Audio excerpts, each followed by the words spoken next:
પંચાયત સમાચાર 24 માં આપનું સ્વાગત છે। સુપ્રસિદ્ધ સાળંગપુર કષ્ટભંજન હનુમાનજી મંદિરે ગુજરાતના સૌથી મોટો ધૂળેટી પર્વ નિમિત્તે દિવ્ય રંગોત્સવ યોજાયો। બોટાદ જિલ્લામાં આવેલ સુપ્રસિદ્ધ યાત્રાધામ સાળંગપુર શ્રી કષ્ટભંજન દેવ હનુમાનજી મંદિરે ધૂળેટીના પર્વ નિમિત્તે ભવ્ય રંગોત્સવનું આયોજન કરવામાં આવ્યું।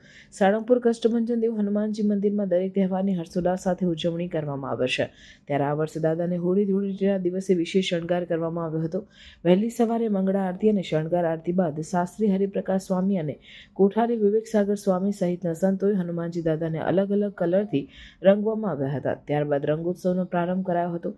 સાળંગપુર કષ્ટભંજન હનુમાનજી મંદિરના પટાંગણમાં હજારો ભક્તો એકસાથે દાદાના રંગે રંગાયા હતા। અલગ અલગ પ્રકારના 51,000 કિલો ઓર્ગેનિક રંગોની સાથે હજારો ચોકલેટ પણ ભક્તો પર ઉડાડવામાં આવી હતી। મંદિર પરિસરમાં સપ્તધનુષ્યની થીમ ઉપર 70 થી 80 ફૂટ ઊંચા કલરના 500 જેટલા બ્લાસ્ટ કરાયા હતા। 10,000 કિલો કલરને એર પ્રેશર મશીનથી હવામાં ઉડાવ્યો હતો, જ્યારે 50થી વધુ નાસિક ઢોલના તાલે ભક્તોએ ધૂમ મચાવી હતી। ભક્તો હોળી રમ્યા બાદ રાસને રમઝટ બોલાવીને હનુમાનજી દાદાના સાનિધ્યમાં ભવ્ય રંગોત્સવ ઉજવાયો હતો।